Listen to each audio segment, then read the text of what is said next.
అందరికీ జై భీమ్. నేను Rajesh Mahasen. Welcome to Mahasen media. KTR గారి ఛానల్కి ఆంధ్ర రాజకీయాలకు పెద్ద ఎత్తున ముందు కేటీఆర్ గురించి మాట్లాడదామండి.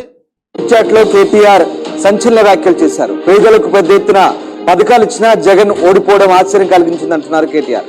40% ఓట్లు సాధించడం మామూలు విషయం కాదన్నారు. జగన్ ను ఓడించేందుకు షర్మిలను పావుగా వాడారు. అంటే ముసుగులు తొలగిపోతున్నాయండి.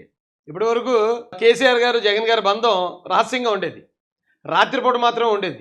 ఇప్పుడు ఇంకా ముసుగులు తీసేస్తున్నారు. ఇంకా ముసుగులు తీసి డైరెక్ట్గా మేము ఒకటే కాబట్టి జగన్ గారు చెప్పారు కాబట్టి మేము చంద్రబాబు నాయుడు గారికి ఆయన కోసం ధర్నా చేస్తుంటే మేము అడ్డుపడ్డాం. అయితే నాకు బాధ అనిపించింది. కేటీఆర్కి ఇదేం కర్మ? జగన్మోహన్ రెడ్డి గారిని ఆనందపరచడం కోసం ఇంతగా దిగజారి మాట్లాడాలా అనిపించిందండి నాకైతే అంటున్నారు కేటీఆర్. అంతకు మించి షర్మిలకు ఏమీ లేదన్నారు. పవన్ విడిగా పోటీ చేస్తుంటే ఫలితాలు వేరేలా ఉండేవన్నారు కేటీఆర్. ఇక్కడ లాజిక్ వినండి మీరు. 40% ఓట్లు రావడం అంటే ఆషామాషి కాదు అన్నారట. అంటే కేవలం ఇక జగన్ గారి కోసం చెప్పుకోవాలి అంటే 40% ఓట్లు పడ్డాయని ఒక చిన్న సాటిస్ఫాక్షన్ ఉంది. ఆ 40% ఓట్లు కూడా ఆయనకు పడవండి. ఆయన చేసిన పరిపాలనకి, ఆయన రాష్ట్రంలో చేసిన అరాచకానికి ఆయన దగ్గర 40% ఓట్లు లేవు. ఆ ఓట్లు లాస్ట్లో ట్విస్ట్ అయ్యాయి. చివరాఖరికి వచ్చేటప్పటికి కొన్ని కారణాల వల్ల ఆ ఓటు పడింది. కానీ జగన్ గారి దగ్గర ఉన్నది కేవలం 15% ఓట్లు మాత్రమే. ఆ 15% కూడా మరి తినడానికి తిండిలేక ఇచ్చే 15,000తోటే మొత్తం సంవత్సరం అంతా బతికేసేవాళ్ళు. ఇక భవిష్యత్తు కోసం కానీ, పిల్లల కోసం కానీ, చదువు కోసం కానీ, ఉద్యోగాల కోసం ఆలోచించే ఏ ఒక్కరూ కూడా జగన్ గారికి ఓటేయలేదు. కేవలం 2024 ఎలక్షన్ ఆయనకు వచ్చేది 15%. లక్కీగా అప్పటికప్పుడు ట్విస్ట్ అయింది ఆ ఓట్ బ్యాంకు. అదొకటి చెప్పారండి. రెండోది కేటీఆర్ గారు అంటారు షర్మిల గారిని అట కేవలం ఈయన్ని టార్గెట్ చేయడానికి, జగన్ గారిని టార్గెట్ చేయడానికి పావులా వాడారట షర్మిల గారిని అని చెప్తూనే మళ్ళీ వెంటనే మనోడు ఇంకో డైలాగ్ వేసాడు. ఏంటి? పవన్ కళ్యాణ్ గారు కనుక విడిగా పోటీ చేస్తుంటే ఆ పరిస్థితి వేరే ఉండును. ఒకసారి ఆ మాట వినండి. విషయం కాదన్నారు. జగన్ ను ఓడించేందుకు షర్మిలను పావుగా వాడారంటున్నారు కేటీఆర్. అంతకు మించి షర్మిలకు ఏమీ లేదన్నారు. పవన్ విడిగా పోటీ చేస్తుంటే ఫలితాలు వేరేలా ఉండేవన్నారు కేటీఆర్. మరి మీరేమన్నట్టండి మరి కేటీఆర్ గారు? అప్పుడు పవన్ కళ్యాణ్ గారిని మీరు పావుగా వాడుకోవడానికి ట్రై చేసినట్టే కదా. ఇప్పుడు నిజంగానే షర్మిల గారు విడిగా పోటీ చేయటం, ఆయన్ని ఓడించడానికే ఆవిడని పావుగా వాడుకోవటం అయితే మరి మీరు ఒకరు కాదు, వైసీపీ వాళ్ళు కూడా పవన్ కళ్యాణ్ గారు విడిగా పోటీ చేయాలి, దమ్ముంటే 175 పోటీ చేయాలి, విడిగా పోటీ చేయాలి, ఇలాగే చాలా రోజుల నుంచి బురద వేసేవారు. ఆ టైంలో మాలాంటి వాళ్ళు చాలామంది లేదు కలిసే పోటీ చేయాలని సమర్థించాం. అంటే దాని అర్థం ఏంటి? మరి ఇప్పుడు పవన్ కళ్యాణ్ గారిని విడిగా పోటీ చేసి చంద్రబాబు నాయుడు గారిని ఓడించడానికి పవన్ కళ్యాణ్ గారిని పావులా వాడుకోవడమా? అంటే పవన్ కళ్యాణ్ గారు ఓట్ బ్యాంక్ దీనికి యాడ్ అవ్వకుండా ఉండటం కోసమా? అదే అప్పుడే మీరు విమర్శించారు, మళ్ళీ వెంటనే మీరు అదే పని చేస్తారంటే ఎదుటోడికి బుద్ధి చెప్పి మనం ఏదో తిన్నట్టు కదండి కేటీఆర్ గారు. రోజు జనంలోకి వెళ్లే కేతిరెడ్డి ఓడిపోవడం ఏంటంటూ కేటీఆర్ ఆశ్చర్యం వ్యక్తం చేశారు. రోజు జనంలోకి వెళ్ళినంత మాత్రం గెలిచిరండి. ఎందుకంటే రోజు మన ఫ్రూట్స్ అమ్ముకునే సోదరులు, ఏరుశనకాయలు అమ్ముకునే సోదరులు రోజు జనంలోకి వెళ్తారు. అంత మాత్రాన ఎమ్మెల్యే అయిపోతారా? ఎమ్మెల్యే అవ్వాలంటే ప్రజలకి ఏదైనా మేలు చేయాలి. అంతేగాని సేమ్ మన ఈ సోదరులు ఎలాగైతే బిజినెస్ కోసం రోడ్డు మీద వెళ్తారో కేతిరెడ్డి గారు కూడా అలాగే వెళ్ళేవారండి జనాల్లోకి. ఎక్కడ ఖాళీ స్థలాలు ఉన్నాయి, ఎక్కడ గవర్నమెంట్ స్థలాలు ఉన్నాయి, ఎక్కడిది ఏది మనం ఇది చేయొచ్చు అని తెలుసుకోవడం కోసం వెళ్ళేవారట జనాల్లోకి. ఎందుకంటే ధర్మవరం ప్రజలకు తెలిసినంత మీకు నాకు తెలియదు కదా కేటీఆర్ గారు. మీరెక్కడో హైదరాబాద్లో ఉంటారు, నేను ఎక్కడో కాకినాడలో ఉంటాను. మనకేం తెలుసు కేతిరెడ్డి గారి గురించి? లోకల్లో ఉన్న ప్రజలకు తెలుసు కాబట్టి ఓకే ఈయన పరిపాలన ఇచ్చిన తర్వాత ఈయన ఏదో దారుణంగా చేశాడు, ఆయన ఏకంగా చెరువులు కబ్జా చేసేటట్టు ఆయన ఆ స్థానికులకు తెలుసు కాబట్టి ఆయన ఓడించారు. ఆయన ఓడిపోతే మీకు ఆశ్చర్యం కలిగించినట్టండి. మీరు ఓడిపోయినప్పుడు కూడా మీరు అంత ఆశ్చర్యపోలేనట్టుంది. మీ పార్టీ ఓడిపోయింది కదా బీఆర్ఎస్, దానికోసం మాట్లాడండి. ఇంత నేను మీకోసం మాట్లాడకపోదును. ఎందుకంటే మీ రాజకీయం ఆ రాష్ట్రం వేరు, ఇక్కడ రాజకీయం వేరు. కానీ మీరు మాట్లాడిన ఒక మాట ఈ రోజున నాకు మీకు కౌంటర్ చేసే అవకాశం కల్పించిందండి. మీరేమన్నారు ఒకసారి?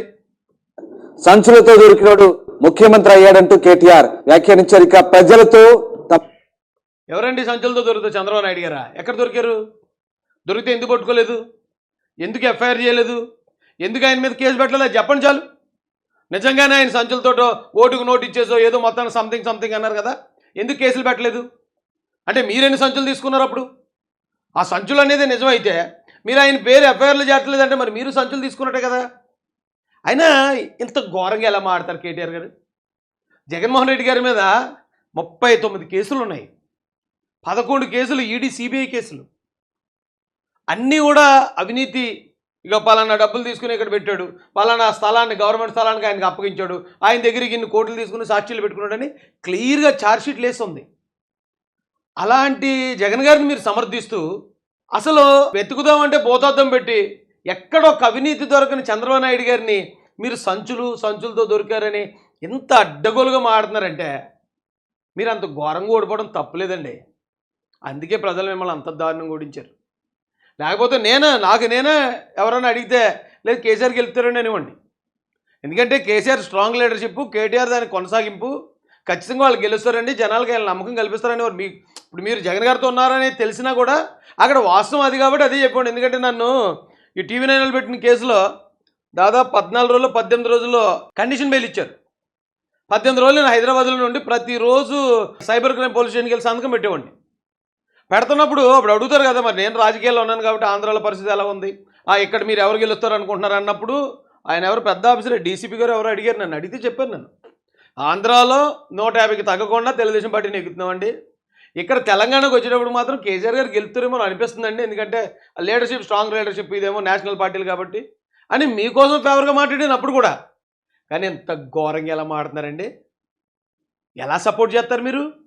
ఈ రాష్ట్రం కూడా అసలు మీకు సంబంధం ఏముంది? ఈ రాష్ట్ర రాజకీయాల్లో మీరు ఎందుకు వేలాడుతున్నారు? ఎందుకు మీరు ఎంత సపోర్ట్ ఇస్తున్నారు? ఏమి కాంక్షించి? అంటే జగన్ గారు ఇక్కడ ముఖ్యమంత్రిగా ఉంటే మీ ఆటలు సాగుతాయినా? మీరు ఏది కావాలంటే అది, ఎక్కడ కావాలంటే అది, లేదంటే ఈ రాష్ట్రంలో ఎలాగ పెట్టుబడులు ఈయన రానివ్వడు కాబట్టి చక్కగా వచ్చిన ఇండస్ట్రీలు అన్నీ కూడా మీరు పట్టుకెళ్దామనా? పట్టుకెళ్ళిపోను, తెలంగాణ డెవలప్ చేసినా మంచిదే మాకు. కానీ ఎందుకు కోరుకుంటున్నారు మీరు ఈ రాష్ట్రానికి జగన్ గారు ముఖ్యమంత్రి కావాలని?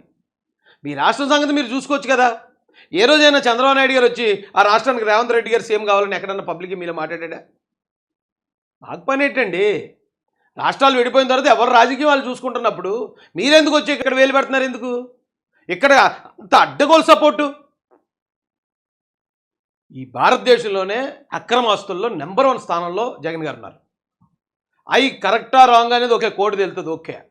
కానీ అన్ని ఆరోపణలు అనుకున్నా కూడా అన్ని ఆరోపణలు కలిగిన వ్యక్తిని మీరు గుడ్డుగా సపోర్ట్ చేస్తూ ఏ మచ్చాలని చంద్రబాబు నాయుడు గారిని ఎలాగ మీరు సంచులు అంటారు? ఏమంటే మీరు ఎలక్షన్ చేస్తున్నారు, ఓటుకి ఏం రూపాయి ఇవ్వకుండానే మీరు ఎలక్షన్ చేస్తున్నారో మీ గుండెల మీద చేసుకుని మీ నాన్న మీద ఒట్టేసి చెప్పండి. ఓటుకి మేము ఎప్పుడూ డబ్బులు పంచలేదు, ఇగో మా నాన్న మీద ఒట్టేస్తున్నానని ఒట్టేయండి. కవిత గారి మీద చాలా మంచి అభిప్రాయం ఉంది నాకు. ఆవిడ జైలుకి వెళ్ళినప్పుడు కూడా చాలా బాధపడ్డాను నేను. కానీ సాక్షాత్తు ఎంపీ గారు మీ సోదరి ఆవిడ ఇప్పుడు అక్రమ లిక్కర్ స్కామ్ ఆవిడ పక్కన జైల్లో ఉన్నారు. అరే ఒక ఆడకూతురు పిల్లల ఇంటి దగ్గర ఎలా ఉంటుందో ఏంటో ఆ బాధ మా అందరికీ ఉందండి, సాటి తెలుగోళ్ళుగా. కానీ మీరు ఇలా వచ్చి చంద్రబాబు నాయుడు గారిని విమర్శిస్తే అరే మరి మేము కూడా మాకు కొంచెం కోపం వస్తుందండి. అమ్మును ఏం అనలేకపోతున్నాం కానీ మిమ్మల్ని ఇప్పుడు ఉన్న ఆ కవిత గారు ఉన్న బాధలో. కానీ ఇలా ఎప్పుడు మాట్లాడకండి సార్. మీకు మేము మర్యాద ఇస్తున్నాం, ఆ మర్యాదను మీరు నిలబెట్టుకోండి అలాగా. అంతే తప్ప ఇక్కడికి వచ్చేస్తాం, ఇక్కడ మేము జగన్ గారికి సపోర్ట్ చేస్తాం, ఏదో చంద్రబాబు నాయుడు గారిని ఏదో తిట్టేస్తామంటే కుదరదండి, ఒప్పుకోము మేము అలాగా. ఎందుకంటే తెలంగాణ ప్రజలందరూ ఆంధ్ర ప్రజలను అన్నదమ్ములుగా చూస్తారు, ఒక్క మీరు మీ నాన్నగారు తప్ప. ఆంధ్ర ప్రజలు ఎంత ఘోరంగా మాట్లాడిన వ్యక్తులు మీరు. అలాంటిది ఈరోజు ఆంధ్రప్రదేశ్లో ముఖ్యమంత్రి జగన్మోహన్ రెడ్డి ఉండాలని మీరు మాట్లాడుతున్నారంటే ఏంటి? ఏమి కాంక్షించి? ఆంధ్రప్రదేశ్లో మీకు ఏంటి సంబంధం? అది కాకుండా మళ్ళీ మా ముఖ్యమంత్రి గారిని సంచులతో దొరికారు, అలా దొరికారు, ఇలా దొరికారని తప్పుడు ఆరోపణలు చేస్తారు, ఇంకా సిగ్గు లేకుండా. సంచులతో దొరికారు కాబట్టి కదండి కవిత గారు ఈరోజు జైల్లో ఉన్నారు. ఆవిడ జైల్లో ఉంటే ఆ బెయిల్ ప్రాసెస్ చూడడానికి కదా మీరు ఢిల్లీలో ఉన్నారు. మీరు ఎలాగండి ఇంకొకరికి వేలెత్తి చూపిస్తారు? ఒక వేలెట్టి ఎదురోళ్ళకి చూపిస్తే 4 వేలు మీ వంకు చూపిస్తున్నాయి కదా. మీకు పని ఏంటి ఇక్కడ అసలు? చంద్రబాబు నాయుడు గారి గురించి విమర్శించాల్సిన పని ఏంటి మీకు? చంద్రబాబు గారు ఏమన్నప్పుడు 2018లో మీకు అక్కడ పోటీ చేశారా? పోటీ చేస్తే అవే వద్దు చంద్రబాబు నాయుడు గారిని ఆయన గెలిపించొద్దు అని మీరు ఏదైనా విమర్శించారంటే అర్థం ఉంది. ఆయన అసలు పోటీలో లేడప్పుడు ఎందుకంటే ఆయన మీద అక్కసు చూపిస్తారు. అందరూ బాగుండాలని కోరుకుంటాడు ఆయన. తెలంగాణ వాళ్ళు బాగుండాలనుకుంటాడు, ఆంధ్ర వాళ్ళు బాగుండాలి, అందరూ బాగుండాలని కోరుకుంటాడు ఆయన. ఎవరు నాశనం అయిపోవాలని కోరుకోడు. ఇదేం దారుణం అండి? మీరున్న కష్టమేంటి? మీరు మాట్లాడే మాటలేంటి? ఆవిడ అన్యాయంగా జైలు పెట్టారు, అరే కవిత గారు పాపం ఆ జైల్లో ఉండి ఎన్ని కష్టాలు పడుతుందని బాధపడుతున్నాం మేమందరం, పార్టీలకు అతీతంగా సాటి తెలుగోళ్ళుగా. మీకెందుకు ఎక్కడ రాజకీయాలు, మీకెందుకు దాని మీద స్టేట్మెంట్లు?